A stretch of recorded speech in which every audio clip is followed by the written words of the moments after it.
أعوذ بالله من الشيطان الرجيم. بسم الله الرحمن الرحيم.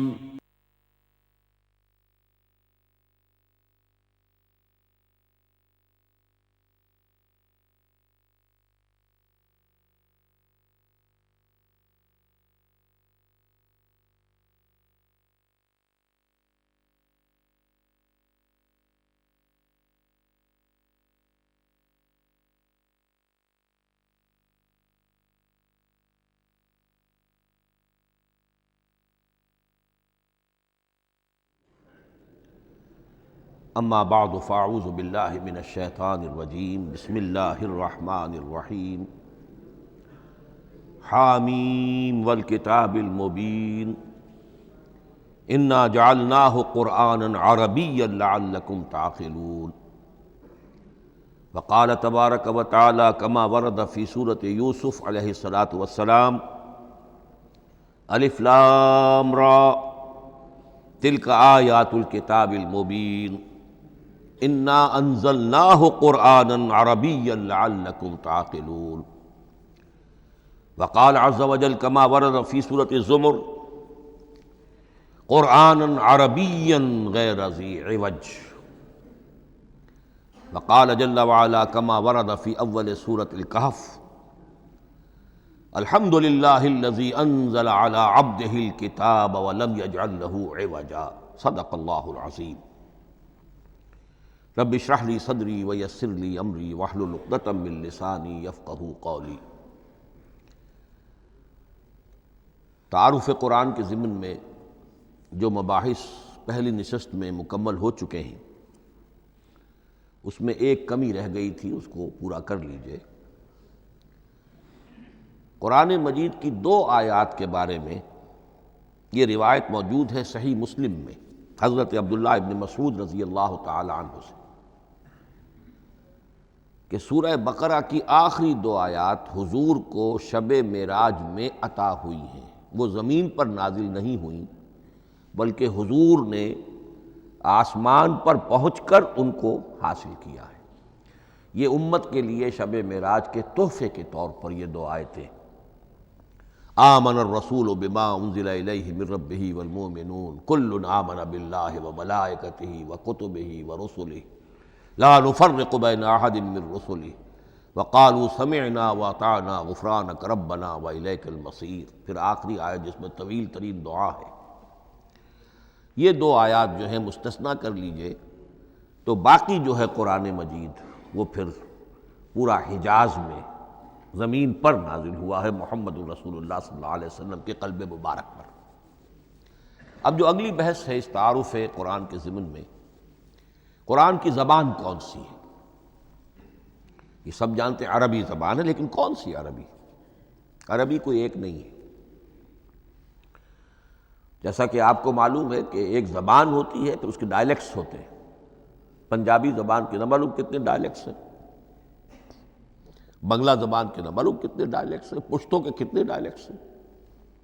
عربی زبان کے اس وقت پورے عالم عرب کے اعتبار سے تو دیکھیے تو ہر ملک کا جو ہے اپنا لہجہ ہے اور ان کے اپنے انداز ہے۔ تو خود نزول قرآن کے وقت بھی پورے جزیرہ نمائے عرب میں کوئی ایک زبان نہیں تھی، زبان ایک تھی لیکن اس کے لہجے مختلف تھے، الفاظ مختلف تھے۔ تو یہ جان لیجئے کہ قرآن نازل ہوا ہے حجاز کے بادیہ نشینوں کی زبان میں۔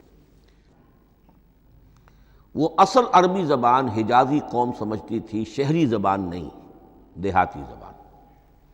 یعنی کہ شہروں میں دوسرے ملکوں کے لوگ آتے جاتے رہتے تھے، خاص طور پر مکہ مکرمہ جو ہے وہ تو چونکہ ایک بہت بڑا تجارتی مرکز تھا۔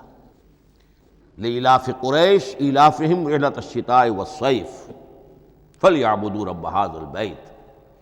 ان کے قافلے جاتے تھے، آتے تھے، دوسرے تاجر بھی آتے تھے، تو ظاہر بات ہے کہ شہروں کے اندر تو پھر زبان جو ہے وہ مکسڈ ہو جاتی ہے، خالص نہیں رہتی۔ یہی وجہ ہے کہ قریش کے جو شریف گھرانے تھے، اونچے گھرانے تھے، وہ اپنے بچوں کو صحرا میں بھیج دیتے تھے کہ ان کی پرورش وہاں ہو، وہاں وہ خالص عربی زبان سیکھیں، ان کی زبان جو ہے پولیوٹڈ نہ ہو۔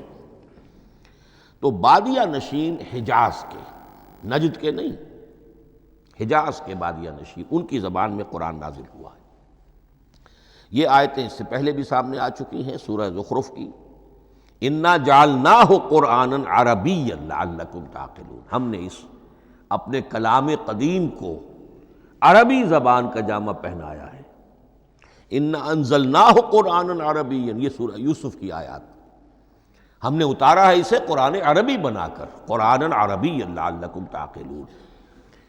سورہ زمر میں قرآنا عربیا غیر ذی عوج، یہ عربی مبین میں ہے، صاف ستھری دھلی ہوئی عربی زبان جس میں کہیں کوئی ٹیڑھ نہیں ہے، کوئی ایچ پیچ نہیں ہے۔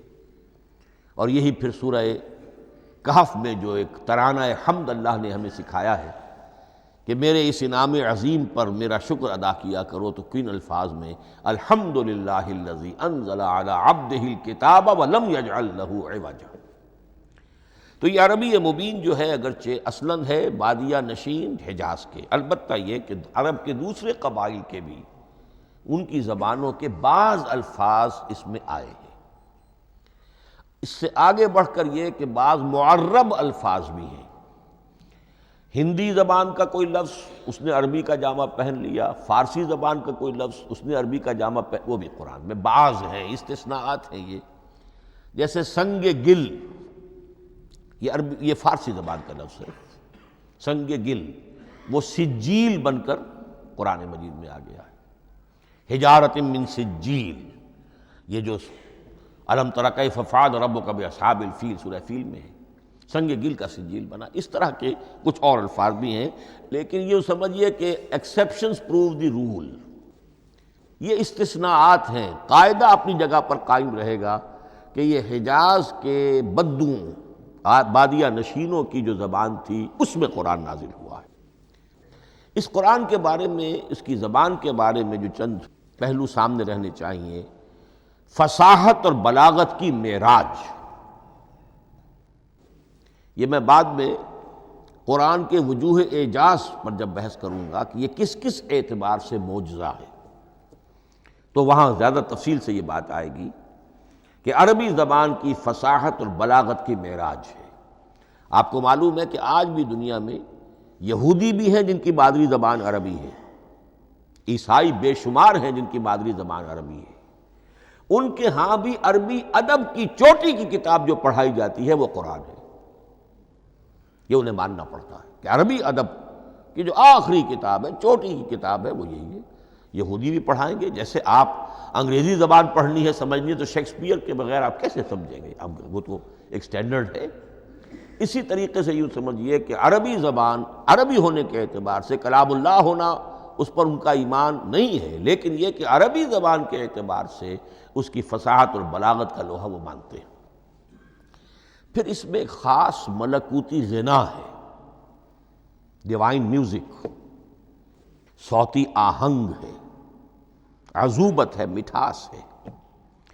لاہور میں ایک صاحب ہیں جو پروفیسر ہیں فونیٹکس کے پنجاب یونیورسٹی میں، وہ کہتے ہیں میں ثابت کر سکتا ہوں کہ جتنے بھی آج دنیا میں اصول ہیں صوتی، یہ خود اپنی جگہ ایک بہت بڑی سائنس ہے، اس کے اعتبار سے میں ثابت کر سکتا ہوں کہ بلند ترین موسیقی قرآن مجید میں ہے، ملکوتی غنا۔ اسی لیے قرآن مجید کو اچھی سے اچھی آواز میں پڑھنے کی تاکید آئی ہے، زینوا القرآن باصواتکم، قرآن کو اپنی آوازوں سے مزین کرو۔ اسی طریقے سے من لم یتغن بالقرآن فلیس منا، جو قرآن مجید کو اچھی سے اچھے طریقے پر پڑھنے کی کوشش نہیں کرتا وہ ہم میں سے نہیں ہے۔ اسی طرح کے واقعات بھی ہوئے ہیں۔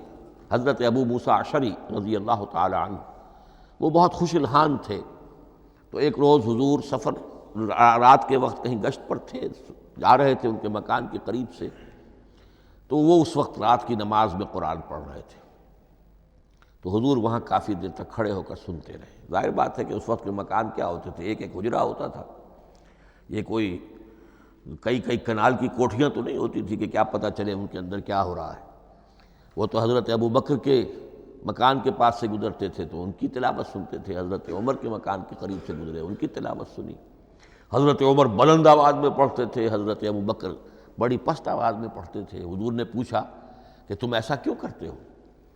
حضرت عمر نے کہا میں اس لیے کرتا ہوں، زور سے پڑھتا ہوں کہ شیطان بھاگ جائے۔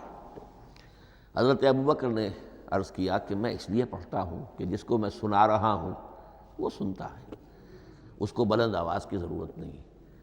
حضور نے کہا کہ ابوبکر تم ذرا اونچی کر لو آواز، اور عمر تم ذرا پست کر لو، ایوریج میں لے آؤ۔ تو بہرحال یہ معاملہ حضور کا صحابہ کے ساتھ ہوتا تھا۔ تو ابو موسیٰ اشعری رضی اللہ تعالیٰ عنہ کی جب قرأت آپ نے سنی تو اگلے روز جب ملاقات ہوئی فجر میں تو آپ نے تحسین فرمائی ان الفاظ میں، یا ابا موسیٰ انک قد اوتیت مزمارا من مزامیر آل داود، اے ابو موسیٰ تمہیں تو اللہ نے آل داود کے سازوں میں سے ایک ساز عطا کیا ہے، یعنی حضرت داود کے گلے میں جو ساز تھا، خوش الحانی تھی، ان کی آواز نہایت خوبصورت تھی۔ تو اسی طریقے سے اب وہاں کوئی مزمار سے مراد وہ نہیں ہے آلات موسیقی نہیں، گلے میں جو اللہ تعالیٰ نے رکھا ہے۔ تو انک قد اوتیت مزمارا من مزامیر آل داود۔ ایک آخری بات یہ نوٹ کیجئے کہ قرآن مجید کا عظیم ترین احسان ہے عربی زبان پر۔ یہ یوں سمجھیے کہ ایک ستون کی طرح اس زبان کو ٹھہرا دیا ہے، اس کو سٹیبل کیا ہے قرآن مجید۔ آج بھی پوری دنیا میں جسے عرب کہتے ہیں فصیح زبان، لغہ فصحی، وہ ایک ہے، وہ قرآن ہی کی ہے۔ زبانیں بدلتی رہتی ہیں۔ اردو 300 سال پہلے کی دکن میں جب شروع ہوئی، وہ آج آپ پڑھ بھی نہیں سکیں گے وہ کیا اردو تھی ولی دکنی کی، پھر وہ کیا اس نے روپ بدلے ہیں، اب وہ اردو کس شکل میں ہے، فارسی کن کن شکلوں میں رہی ہے، مختلف انگریزی کتنی شکلیں بدل گئی ہیں، لیکن عربی قائم ہے۔ اس کے لیے جیسے کہ قرآن مجید میں آتا ہے کہ ہم نے پہاڑ زمین میں گاڑ دیے اس کو سٹیبلائز کرنے کے لیے، ان تمید بکم، تمہیں لے کر زمین ایک طرف کو جھک نہ جائے۔ تو جس طرح یہ پہاڑ جو ہیں سٹیبلائزنگ ایفیکٹ رکھتے ہیں اس زمین کے لیے، اسی طریقے سے قرآن سٹیبلائزر ہے عربی زبان کا۔ اس کے اندر جو ایک ٹھہراؤ اور جماؤ پیدا کیا ہے، یہ قرآن مجید کا احسان عظیم ہے۔ تعارف قرآن کے ضمن میں اگلی گفتگو، قرآن کے اسماء و صفات۔ عربوں کا ایک خاص ذوق تھا، اور ظاہر بات ہے کہ اللہ تعالیٰ نے جب قرآن نازل کیا ہے تو عربوں کے ذوق کو بھی مد نظر رکھا ہے۔ ان کا ذوق کیا تھا؟ جس چیز سے انہیں محبت ہوتی تھی اس کے وہ بہت سے نام رکھتے تھے۔ گھوڑے کے لیے ہزاروں لفظ مل جائیں گے آپ کو، شیر کے لیے 5000 الفاظ مل جائیں، تلوار کے لیے 5000 الفاظ مل جائیں گے۔ یعنی اس شے کی جو بھی صفت ہے اس صفت کے اعتبار سے ایک نام، کوئی اور صفت ہے اس صفت کو ایک اور نام، تو وہ صفاتی نام۔ اب جیسا کہ آپ کو معلوم ہے اللہ کے 99 نام صفاتی تو ہے نا، اللہ کی ایک صفت دوسری صفت، اسی کے اعتبار سے اس کے نام ہیں۔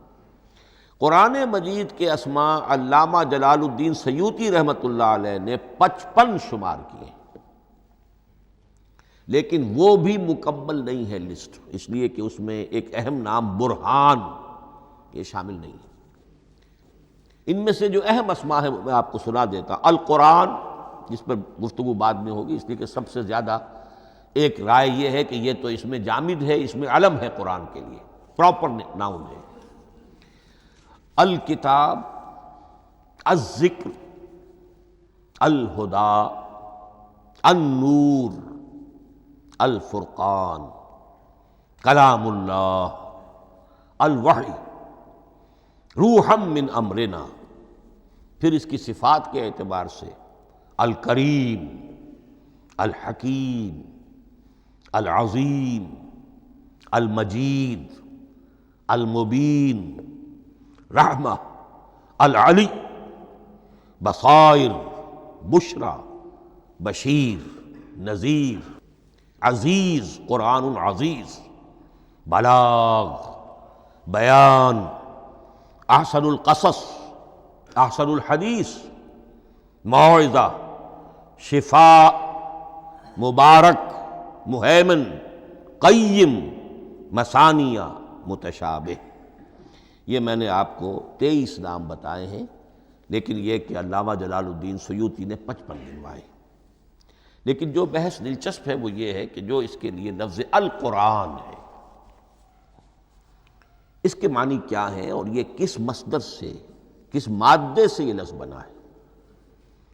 ایک رائے تو یہ ہے کہ یہ اس میں جامد ہے، یہ مشتق نہیں ہے، کسی مادے سے نکلا ہوا نہیں ہے۔ اور یہ بھی آپ نوٹ کر لیجئے، اللہ کے اسماء میں سے بھی ایک نام کو سمجھا جاتا ہے، وہ مشتق نہیں ہے، اس میں جامد ہے، اس میں علم ہے، اور وہ ہے اللہ۔ باقی سارے نام صفاتی ہیں، ایک نام، اس لیے اس میں ذات کہتے ہیں، اس کو اس میں ذات۔ لیکن یہ رائے متفق علیہ نہیں ہے، یہ کچھ لوگوں کی رائے ہے۔ ایک رائے یہ بھی ہے کہ یہ بھی اس میں علم نہیں ہے، یہ بھی مشتق ہے الہ سے۔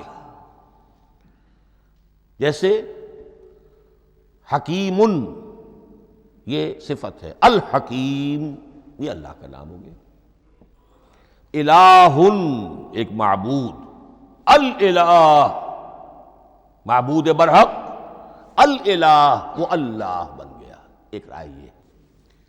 لیکن یہی اسی طریقے سے نوٹ کیجئے کہ قرآن مجید کے بارے میں بھی ایک رائے یہ ہے کہ القرآن اس میں علم ہے، پراپر ناؤن ہے، یہ جامد ہے، یہ مشتق نہیں ہے، کسی اور مادے سے نکلا نہیں۔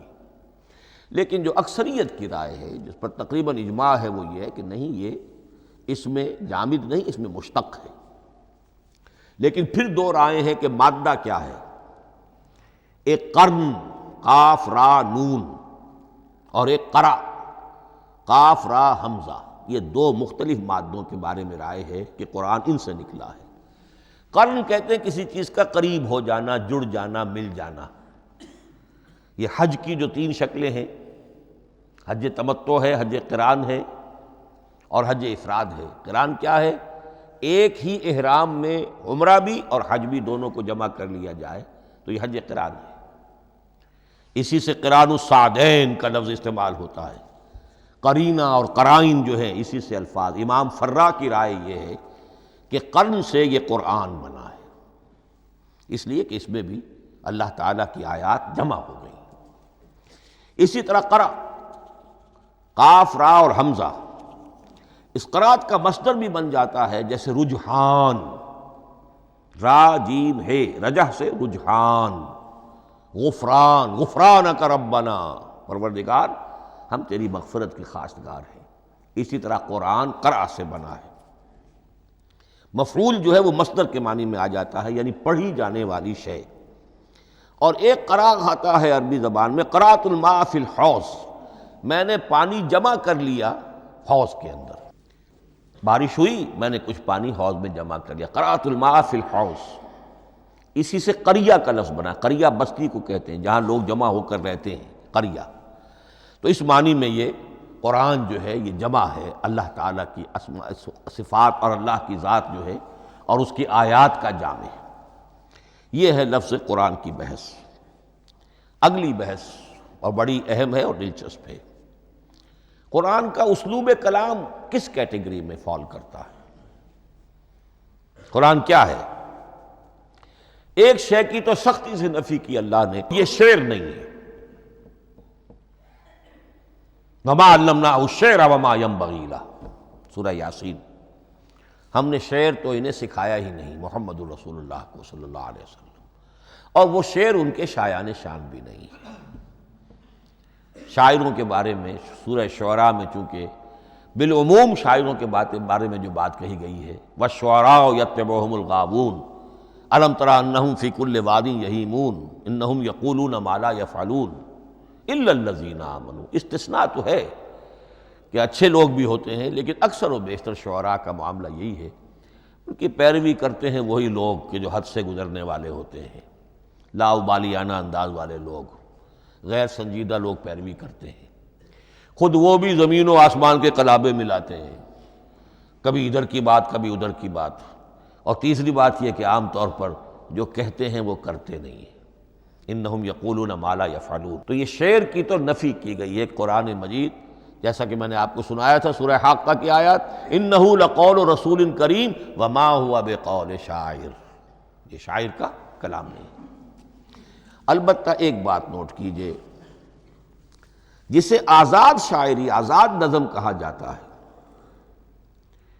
وہ میرا گمان یہ ہے، میں نے چونکہ ان چیزوں کا کوئی تحقیقی مطالعہ نہیں کیا ہے، کہ شاید وہ ہے ہی قرآن سے ماخوذ آزاد شاعری۔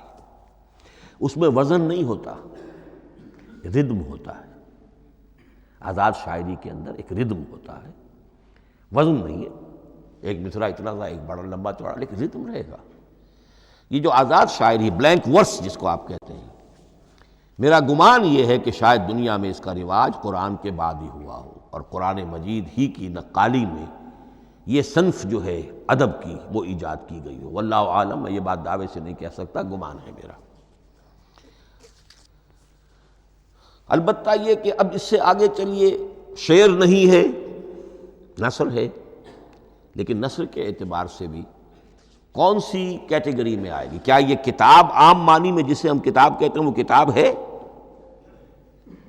ایک تو وہ بات تھی نا جو اقبال کے حوالے سے میں نے آپ سے کہی، کتابیں نیست چیزیں دیگر است، اس وقت وہ بات نہیں میں کہہ رہا۔ عام کتابوں سے اس کا فرق کیا ہے؟ ایک کتاب ہوتی ہے، اس میں ہر چیپٹر میں ایک بحث مکمل ہو جاتی ہے، اگلے چیپٹر میں پھر لوٹا کر آپ پہلے چیپٹر کی کوئی بات نہیں کریں گے، پھر وہ بات آگے چلے گی، ابواب ہوں گے، ابواب میں مضمون کے مطابق مضمون آگے بڑھتا چلا جائے گا۔ کتاب کا یہ لازمی وصف ہے۔ قرآن مجید اس معنی میں کتاب نہیں ہے۔ اس میں قصہ آدم و ابلیس 7 جگہ آ رہا ہے،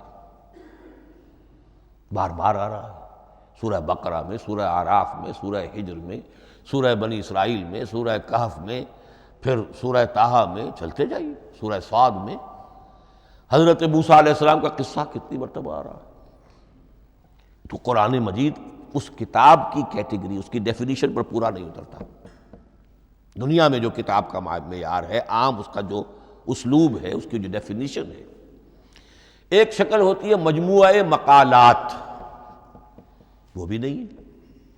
اس میں ہر مقالہ اپنی جگہ پر ایک مکمل شے ہوتی ہے، لیکن یہ کہ وہ دوسرے مقالات سے تو مختلف ہوگی، یہ مجموعہ مقالات بھی نہیں۔ اس کا اسلوب جو ہے وہ خطبے کا ہے، اوریشن،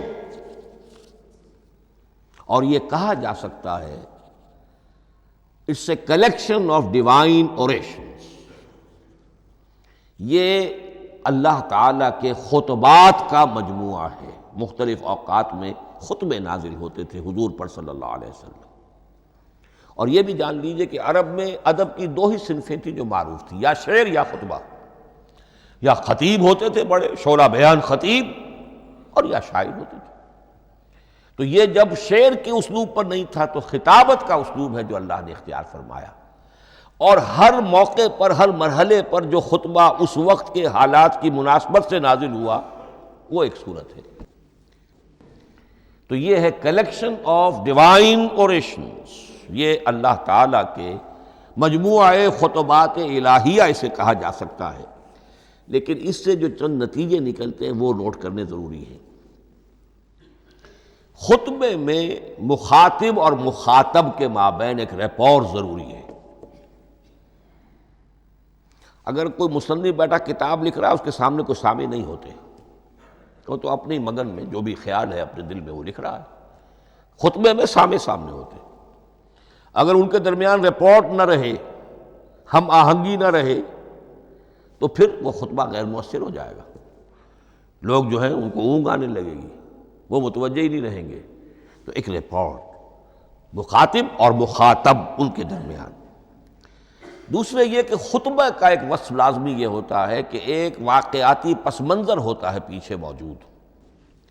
اب کوئی شخص ہے سیاسی تقریر کر رہا ہے، ایک خاص پس منظر موجود ہے، اس میں وہ ان چیزوں کی طرف حوالے دیتا چلا جائے گا، صرف کوئی تفصیلات بیان نہیں کرے گا، اس لیے کہ وہ لوگوں کو معلوم ہے آج کے دور کا ایک واقعہ ہے، لوگوں کے علم میں ہے۔ لیکن کتاب میں آپ لکھیں گے تو پھر وہ پورا واقعہ بھی بیان کرنا پڑے گا آپ کو کہ یہ کب ہوا، کیسے ہوا، جس کا میں حوالہ دے رہا ہوں۔ لیکن خطبے کے اندر پس منظر جو ہے وہ موجود ہے، اور اس کے حوالے سے صرف جو اشارات اس کی طرف ہو جائیں گے۔ نمبر 3 یہ ہے کہ خطبے میں تحویل خطاب بہت ہوتا ہے۔ تحویل خطاب سے کیا مراد ہے؟ ابھی خطیب آپ سے بات کر رہا ہے، آپ سے مخاطب ہے، اور کسی وقت وہ فلاں کو جو یہاں موجود بھی نہیں ہے وہ نواز شریف صاحب کو خطاب کرنا شروع کر دے گا. بھائی نواز شریف تو یہاں نہیں ہے، لیکن خطاب انداز وہ تو تقریر مقرر ہے، سیاسی تقریر کر رہا ہے، نواز شریف کو چیلنج کر رہا ہے. نواز شریف یہ کر دو گے تو ہم یہ کر دیں گے، اور نواز شریف یہ تم غلط کر رہے ہو، یا بے نظیر تمہارا یہ معاملہ. ہاں بے نظیر تو وہاں موجود نہیں. صدر ایوب صاحب کو جو بھی گالیاں دی جاتی تھی تقریروں کے اندر، وہ خود تو وہاں موجود نہیں ہوتے تھے. تو اس میں تحویل خطاب نوٹ کرنا پڑتا ہے، ابھی کس سے بات ہو رہی تھی، ابھی کس سے بات ہو رہی تھی. قرآن مجید میں آپ دیکھیں گے ایک آیت میں حضور سے خطاب ہے، اگلی آیت میں کفار سے خطاب ہے، اس سے اگلی آیت میں اہل ایمان سے خطاب ہے. تو تحویل خطاب جو ہوتا ہے اس کے حوالے سے نوٹ کرنا پڑتا ہے کہ اس وقت اس آیت کا جو رخ ہے کدھر ہے، اس میں کس کو خطاب کیا جا رہا ہے. چوتھی بات یہ ہے کہ خطبے میں صرف عقل سے اپیل نہیں کی جاتی، جذبات سے بھی اپیل ہوتی ہے. اسی لیے خطابی انداز کہلاتا ہے. خطابی انداز میں لوگوں کے جذبات سے بھی اپیل کی جاتی ہے. جبکہ آپ ایک مقالہ لکھ رہے ہوں گے، اس میں جذبات کی بات نہیں آئے گی. ٹھنڈی ٹھنڈی عقلی باتیں، منطقی باتیں، دلیل صغرا کبرا جوڑیے، نتیجہ نکالیے، وہ لوگوں کے سامنے رکھیے، تصنیف ہے. لیکن خطبے کے اندر صرف عقل نہیں، جذبات سے بھی اپیل ہوتی ہے. اب یہ سارے اوصاف میں جو بیان کر رہا ہوں یہ سب قرآن مجید میں بتمام و کمال بدرجہ اتم موجود ہیں. اور آخری بات یہ کہ خطبے میں، اور یہ کہ یہ چیز مشترک ہے غزل میں بھی اور قصیدے میں بھی اور خطبے میں بھی، اس کا اول و آخر بہت جامع اور مؤثر ہونا چاہیے. اسی لیے مطلع مقطع یہ خاص طور پر ہوتے ہیں نا. مقطع میں آ پڑی ہے سکون گسترانہ بات، جس غزل کا مطلع جاندار ہے اس کو آدمی پڑھے گا، اور اگر وہ مطلع پھسپھسا ہے وہ باقی نظم پڑھے گا ہی نہیں، چاہے آگے اس کے اندر بڑا عمدہ شعر بھی ہو وہ نہیں پڑھے گا. مطلع ہی جو ہے بے جان ہے، پھسپھسا ہے. پھر مقطع آخری جو شعر ہو، تو قصیدے میں بھی یہ ہے اور خطبے میں بھی یہ ہے. یہی وجہ ہے کہ قرآن مجید کی صورتوں میں اکثر و بیشتر شروع کی آیات اور آخری آیات انتہائی اہم ہوتی ہیں، بہت جامع ہوتی ہیں، جن کو کہا جاتا ہے کہ یہ سور جو ہیں ان کی ابتدائی آیات، خواتین اور پہلی آیات. اب سورہ بقرہ کی آیات شروع کی، پھر آخری جو ابھی میں نے آپ کو سنائی، یہی آل عمران کا معاملہ ہے، کس شان کے ساتھ وہ اٹھ رہی ہے. یہی سورہ حج کا ہر جگہ پر آپ دیکھیں گے ابتدائی جو ہے خطیب اگر ایسی بات، ایسا انداز اختیار کرے کہ اپنے سامعین کی توجہ کو اپنی طرف مبذول کرا لے، اگر شروع کا انداز ایسا نہیں ہے تو وہ بات آگے بڑھے گی نہیں. آخری بات یہ کہ خطبے میں ہمیشہ یہ ہوگا کہ ایک مین سپیکر جو ہے اس کی ایک بات سامنے ہے کہ میں نے یہ بات اپنے سامعین کے ذہن میں بٹھانی ہے، لیکن دائیں بائیں کی باتیں کرے گا. کوئی قصہ بھی سنائے گا، کوئی شعر پڑھے گا، کوئی اور کوئی لطیفہ بھی سنائے گا. ہمارے ہاں کے جو بہترین خطیب جو ہوتے تھے وہ احراری حضرات جو ہے بہترین خطیب ہوتے تھے. اور آپ نے سنا مولانا عطا اللہ شاہ بخاری رحمۃ اللہ علیہ، ان کی تقریریں 6 گھنٹے تک لوگ سنتے تھے. وہ کبھی رلا بھی رہے ہیں، کبھی ہنسا بھی رہے ہیں. عام آدمی تنقید بھی کرے گا کہ یہ کیا ادھر ادھر کی باتیں کر رہے ہیں، لیکن وہ پھر جب آخری تقریر ہوتی تھی تو جب تقریر ختم ہوتی تھی، جو بات وہ ذہن میں بٹھانا چاہتے تھے، دل میں اتارنا چاہتے تھے، وہ بیٹھ چکی ہوتی تھی. باقی یہ کہ ادھر ادھر کی چیزیں جو ہیں وہ آکسیلری چیزیں ہیں وہ رہتی ہیں. یہ ہیں 6 اوصاف خطبات کے، اور قرآن مجید کے اندر بھی یہ اوصاف کم و بیش موجود ہیں. قرآن کا اسلوب خطبے کا ہے. اب اگلی بحث پر آئیے، قرآن مجید کی ترکیب اور تقسیم، سنتھیسس اور ڈویژنز. اب اس میں سمجھیے کہ کلام جو ہے اللہ کا کلام ہے. کلام مرکب ہوتا ہے کلمات سے. کلمات حروف سے بنتے ہیں. عربی زبان کے حروف 28 یا 29 ہیں. الف اور حمزہ کو ایک ہی مانیں گے تو 28 رہ جائیں گے، الف علیحدہ حمزہ علیحدہ تو 29 ہو جائیں گے. یہ حروف جڑتے ہیں، لفظ بنتے ہیں. لفظ محمل بھی ہوتا ہے لیکن کلمہ وہ کہلاتا ہے جو بامانی لفظ ہو.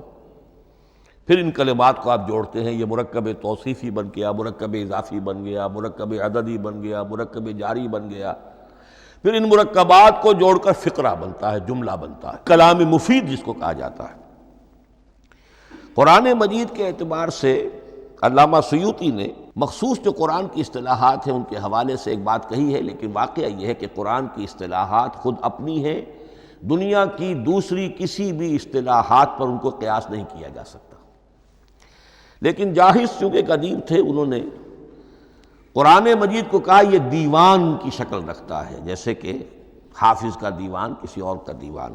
سورتیں جو ہیں وہ قصیدوں کی شکل میں ہیں، بیت شعر آیت ہے، قوافی جو ہوتے ہیں شعروں میں قافیہ، وہ یہاں فواصل ہیں، آیت کے آخری حروف ایک دوسرے سے مشابہ ہوتے ہیں کہ جن سے پھر وہ صوتی آہنگ پیدا ہوتا ہے۔ الرحمن علم القرآن خلق الانسان علمہ البیان۔ اب یہ ایک فواصل جو ہیں وہ جڑتے چلے جاتے ہیں، ان میں آہنگ پیدا ہوتا ہے۔ لیکن حقیقت کے اعتبار سے پہلی بات یہ نوٹ کیجئے، قرآن مجید کی اکائی ہے آیت، اسے نہ آپ جملہ کہہ سکتے ہیں نہ فقرہ کہہ سکتے ہیں۔ انگریزی میں ہمارا چونکہ بائبل کے لیے بھی جب ورس کا لفظ آ جاتا ہے تو انگریزی تراجم میں، انگریزی تحریروں میں، مقالوں میں ورس قرآن مجید کی آیت کے لیے لفظ آ جاتا ہے، ورس نمبر فلاں، بالکل غلط ہے۔ قرآن کی آیت یہ اس کا اپنی اصطلاح ہے، اپنا مفہوم ہے۔ لغوی مفہوم کیا ہے؟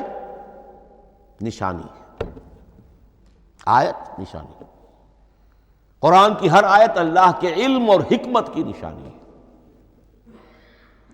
اب قرآن کی آیتیں نوٹ کیجئے، صرف حروف پر بھی مشتمل ہے، الف لام میم حروف مقطعات اور آیت بن گئی۔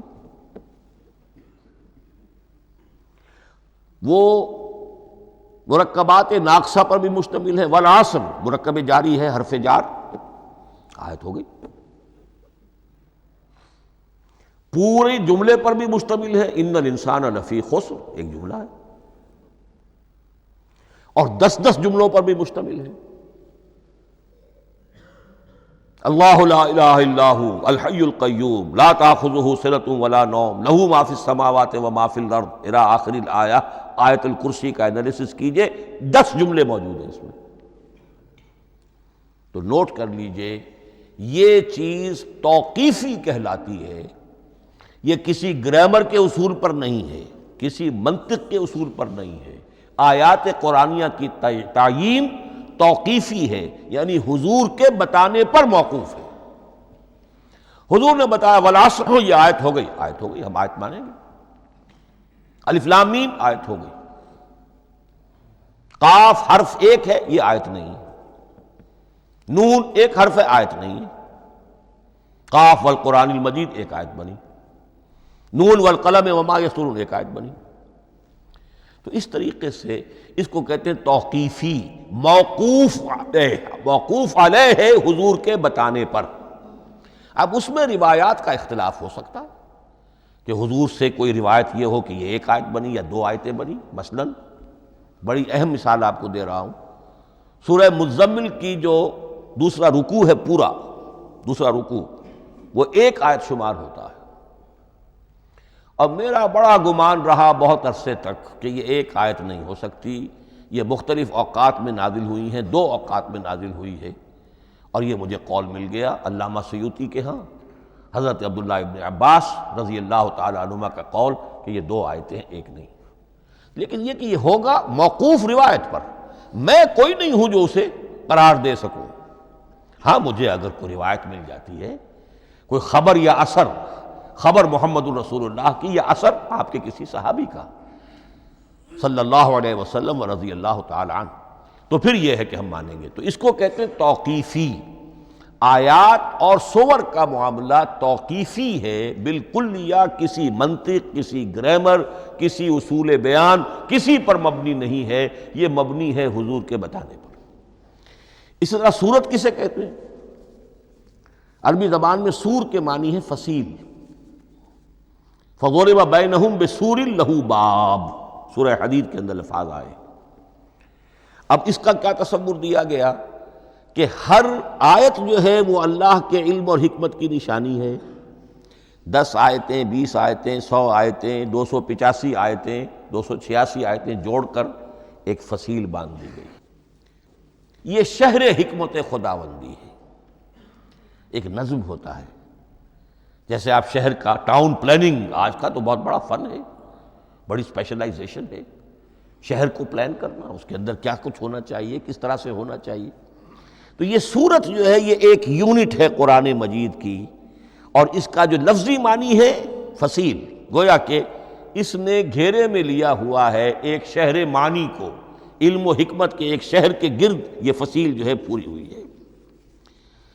اب اس میں نوٹ کر لیجئے جہاں تک، اچھا جیسے آیتیں چھوٹی بھی ہیں بڑی بھی ہیں، والعصر بھی آیت ہے، اور الف لام میم بھی آیت ہے، اور جیسا کہ میں نے عرض کیا آیت الکرسی بھی آیت ہے۔ اس طرح صورتیں چھوٹی بھی ہیں بڑی بھی ہیں۔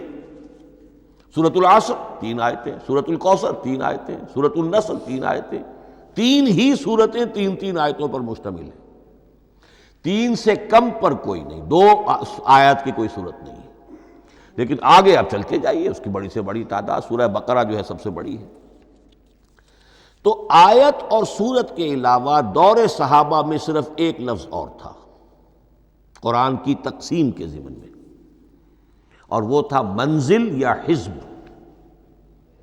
منزل یا حزب 7 منزلوں میں یا 7 احزاب میں قرآن کو تقسیم کیا گیا، تاکہ جو شخص قرآن مجید ایک ہفتے میں ختم کرنا چاہے، ہر شب میں، اکثر و بیشتر وہ لوگ رات کو ہی رات کی نماز میں قرآن پڑھتے تھے، ایک منزل پڑھ لے تو ہفتے میں پورا قرآن ختم ہو جائے گا۔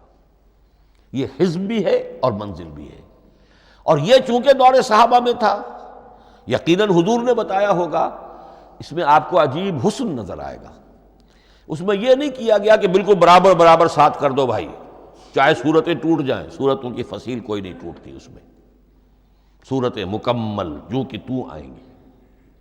اور پھر یہ کہ عجیب بات ہے کہ سورہ فاتحہ کو اگر ایک طرف رکھ دیں، وہ قرآن کے دیباچے کی حیثیت رکھتی ہے، تو پہلی منزل میں 3 صورتیں، دوسری میں 5 صورتیں، تیسری میں 7، چوتھی میں 9، پانچویں میں 11، چھٹی میں 13، اور 7ویں میں 65۔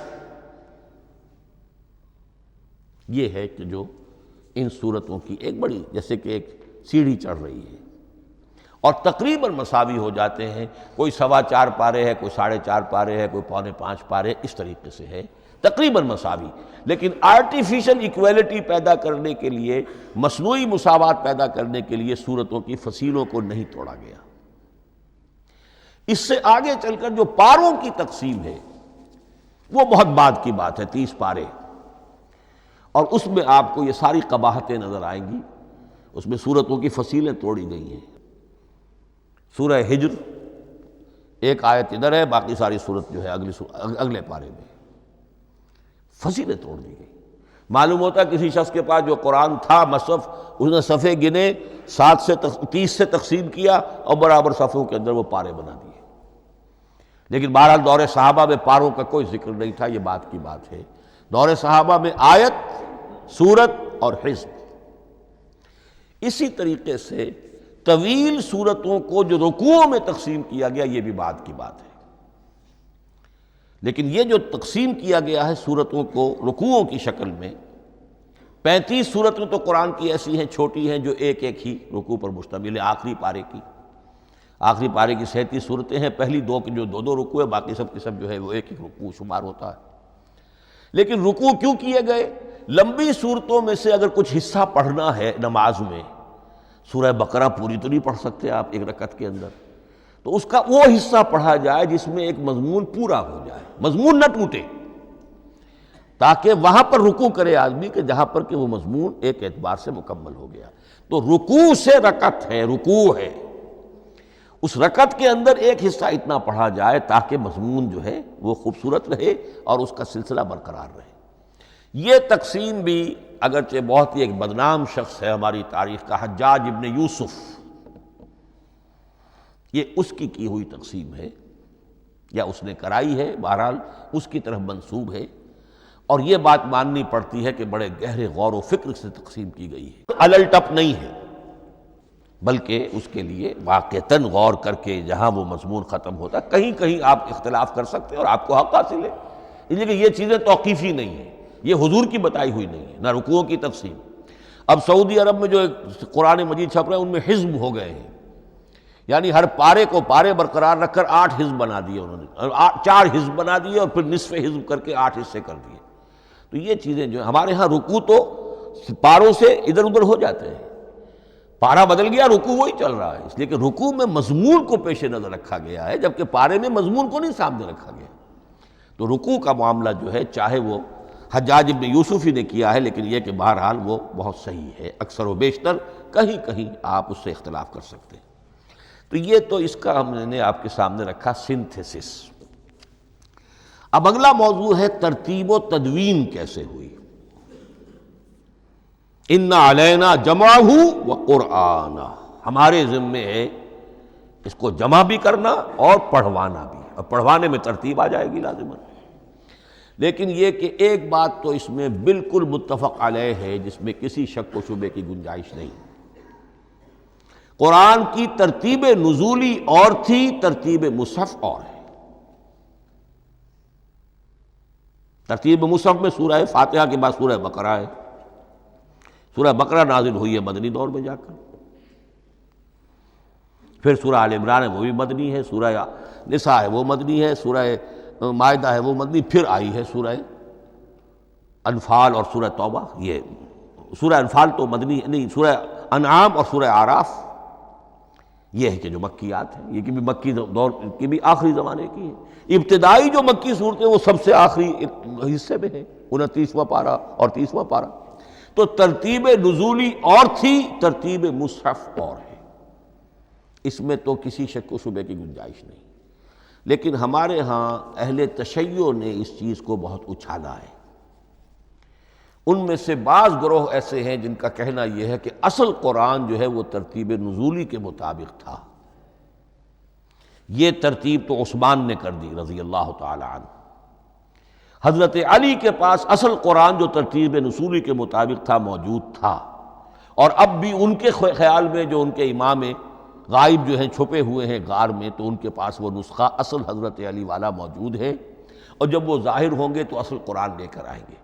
یہ سارے شیعوں کا قول نہیں ہے، لیکن یہ کہ ان میں بہت سے لوگ ہیں کہ جو ان باتوں کو مانتے ہیں۔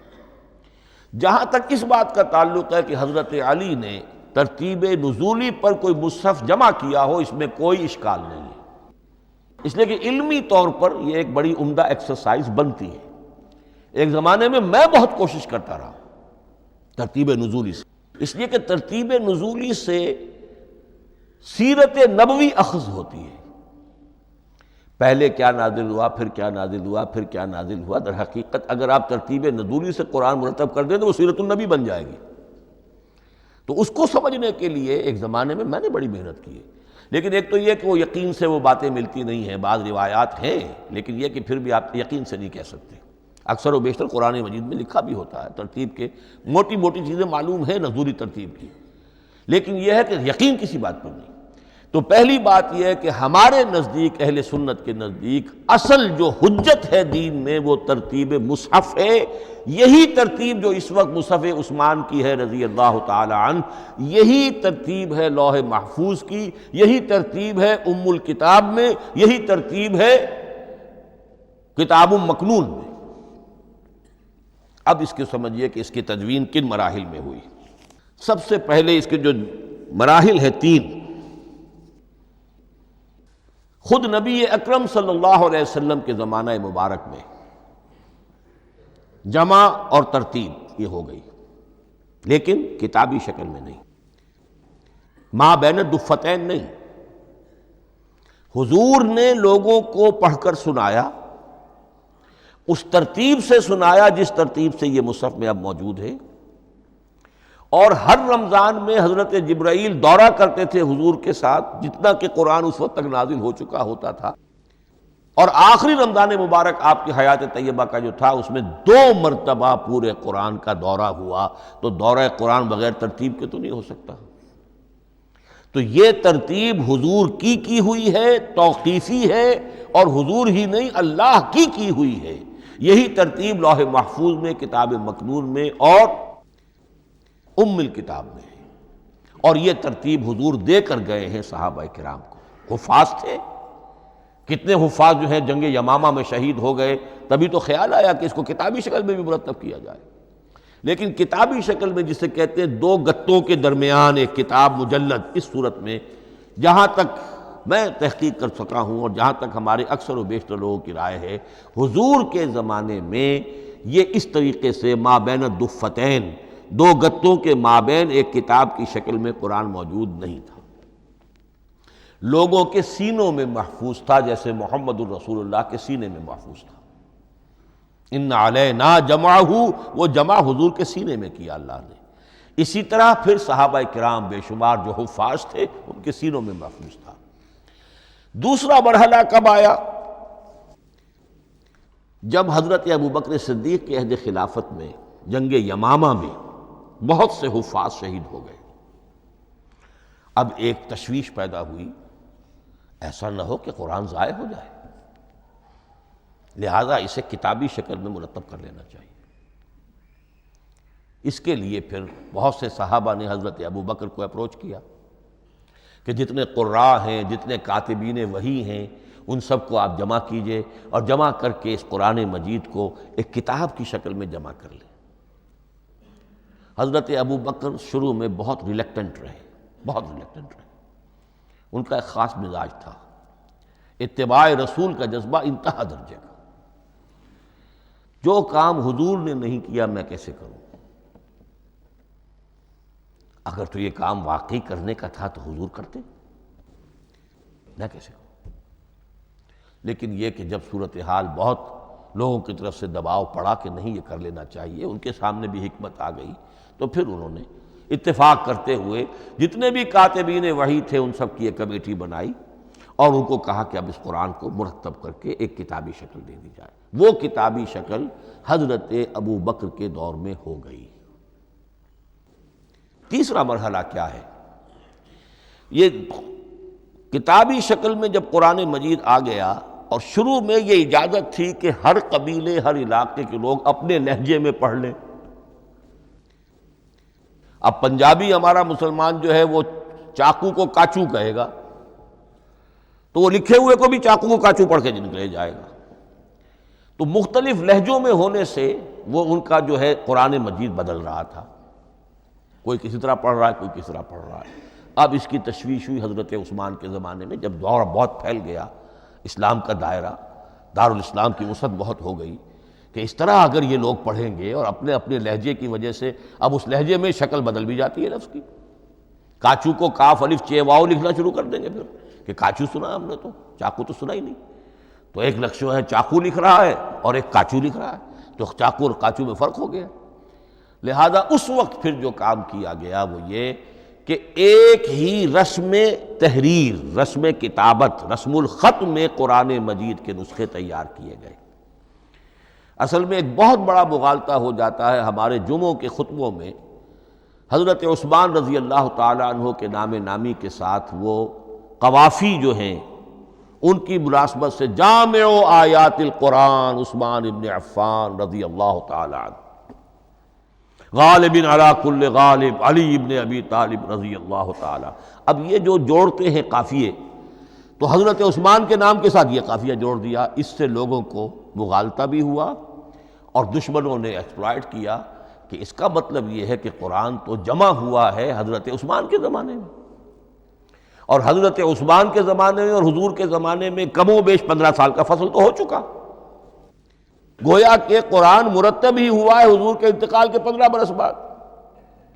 پھر حضرت عثمان کی شخصیت کو خاص طور پر جو سبائی فتنہ اٹھا تھا اس نے ایک ڈسپیوٹڈ پرسنالٹی بنا کے رکھ دیا ہے، نہیں معاذ اللہ کوئی شک نہیں، لیکن یہ کہ ایک فتنہ اٹھا، فتنۃ الکبریٰ، اور حضرت عثمان رضی اللہ تعالیٰ عنہ کو انہوں نے بدنام کیا، لہذا اس کے نام سے اور بٹا لگ گیا، یہ مصحف عثمان ہے۔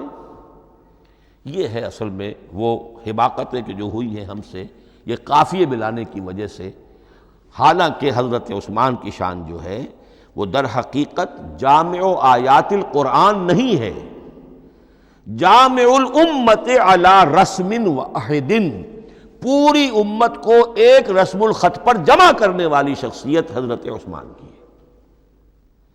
مثلا اب دیکھیے مالک یوم الدین کس طرح لکھیں گے؟ میم لام اور کاف، میم الف اور لام اور کاف لکھیں گے آپ، یہ غلط ہو جائے گا۔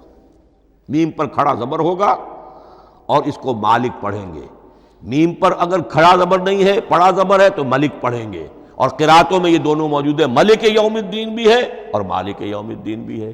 اگر آپ نے میم الف لکھ دیا ایک قرات نکل گئی، اب وہ اس میں آ ہی نہیں سکتی، وہ تو مالک ہی پڑھا جائے گا۔ یہ زیر زبر بھی جو لگے ہیں قرآن مجید میں، یہ بھی حجاج ابن یوسف کے زمانے میں لگے، اس سے پہلے نہیں تھے۔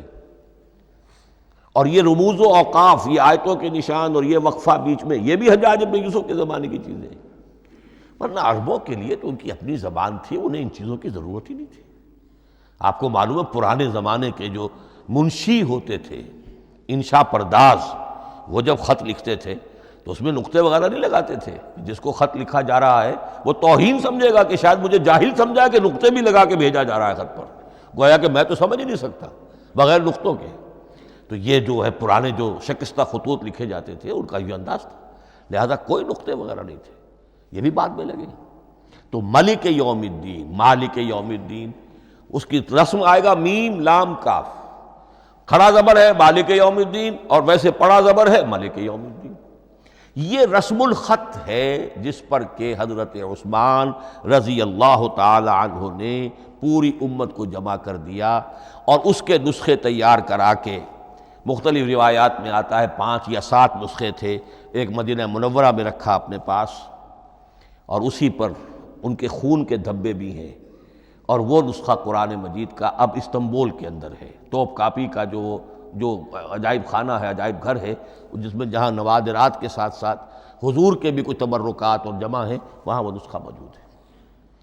اس میں انگلی جو کٹی تھی حضرت نائلہ جو ان کی اہلیہ تھیں، جب وار کیا گیا ہے حضرت عثمان پر، قرآن پڑھ رہے تھے، انہوں نے روکا اپنے ہاتھ سے تو ان کی انگلی کٹی اور اس کے خون کے قطرے جو ہیں وہ مصحف پر آئے۔ تو یہ وہ قرآن، پھر انہوں نے ایک مکہ مکرمہ میں، ایک دمشق میں، ایک کوفے میں، ایک یمن، ایک بحرین، ایک بصرہ، مختلف جگہوں پر وہ آفیشل ورشن قرآن کا صرف رسم الخط اسکرپٹ کے اعتبار سے۔ لیکن اب پھر نوٹ کر لیجئے، قرآن مرتب ہو چکا، مدون ہو چکا دور نبوی میں، لیکن کتابی شکل میں نہیں، سینوں میں محفوظ۔ دور خلافت ابی بکر میں وہ کتابی شکل میں لایا گیا، اور اس کے لیے پھر بحث ہوئی کہ اب اس کا نام کیا رکھا جائے۔ اس کے لیے کئی نام تجویز ہوئے، سفر بھی، انجیل بھی، وغیرہ وغیرہ، لیکن پھر اس کو حضرت عبداللہ ابن مسعود رضی اللہ تعالی عنہ نے اہل حبشہ سے استشہاد کرتے ہوئے مصحف نام رکھا، مصحف۔ یہ مصحف بن گیا حضرت ابو بکر کے زمانے میں، لیکن مصحف کی قرأت کے جو فرق ہو رہے تھے تو وہ لکھنے کے اندر بھی فرق آنا شروع ہو گیا۔ اس کو دور کیا حضرت عثمان نے، اس کا آفیشل ورشن تیار کروایا، ایک رسم الخط پر پوری امت کو جمع کر دیا، باقی جو نسخے تھے انہیں آپ نے پھر ضائع کر دیا، تاکہ کوئی اور یہ نہ رہے کہ اب یہ بھی ایک تھا پرانا نسخہ نکل آیا، اس میں تو یہ لفظ اس طرح لکھا ہوا ہے۔ تو جامع الامت علی رسم واحد، ایک ہی رسم الخط پر پوری امت کو جمع کرنے والی شخصیت وہ حضرت عثمان کی ہے رضی اللہ تعالی عنہ۔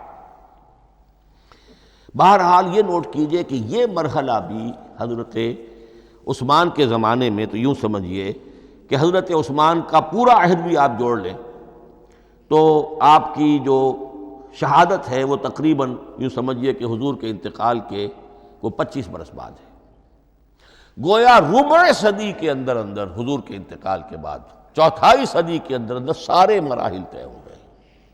یہی وجہ ہے میں نے شروع میں آپ کو بتایا تھا کہ پوری دنیا یہ مانتی ہے کہ آج جو قرآن مسلمانوں کے پاس ہے یہ ہے وہی جو محمد عربی صلی اللہ علیہ وسلم نے اپنی امت کو دیا تھا۔